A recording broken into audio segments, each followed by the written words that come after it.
Spakut duhet kohë shtesë për t'ia dorëzuar ish-presidentin Ilir Meta gjykatës antikorrupsion.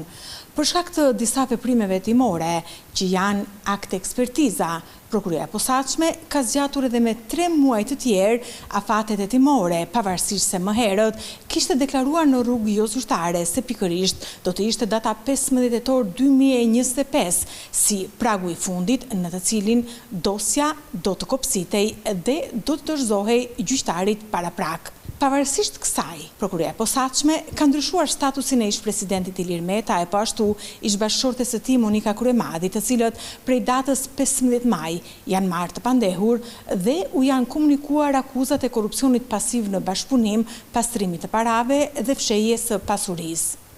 Ky veprim i zgjatjes së hetimeve që ju komunikua gjatë ditës avokatit mbrojtës së ish-presidentit, i cili ndërkohë vazhdon të ketë statusin e të paraburgosurit, u prit me kritika nga mbrojtja e tij. Presidenti i Republikës Ilir Meta është rrëmbyer dhe rrëmbimi i tij tregon ndonjëherë që Spaku është kthyer në prokurori politike. Megjithatë, ajo që dihet jo zyrtarisht është se shpejtimi i Spak për të marrë të pandehur ish-presidentin lidhej me mbarimin e afateve, për sa i përket vetëm njërit prej zërave që ishte pikërisht hetimi për shpenzimet mjekësore dhe që parashkruhej në datën 29 maj.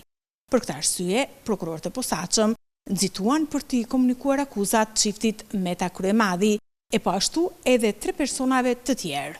Pa dyshim që do ta kundërshtojmë. Javën që vjen do dorëzojmë, do paraqesim në gjykatën kushtetuese kërkesën për sa i përket masave të sigurimit, e nëse gjykata kushtetuese nuk reflekton në bazë të ligjit dhe dispozitave kushtetuese, ne do vazhdojmë betejën tonë në gjykatën evropiane e drejtë njerëzit. Deri më tani dihet se veprimet hetimore lidhen pikërisht me ato që u aprovuan vjeshtën e 2024-s, atëherë kur gjykata vendosi arrest në burg për Ilir Metën. Ndërsa me të thënat e reja të përcjella nga SBA dhe Shqipro, Spak ka pushuar episodin për lobimin përmes McKeon Group për inaugurimin e presidentit Donald Trump. Dhe së bashku me komunikimin për zgjatjen e afateve hetimore për këtë dosje, natyrisht që mbrojtja pritet të mos qëndrojë duar kryq, e mbasi të njoftohen edhe të tjerët për këtë procedurë, sigurisht ata do i drejtohen gjykatave më të larta për të shprehur pretendimet e tyre. Për Top Channel, Anila Hoxha.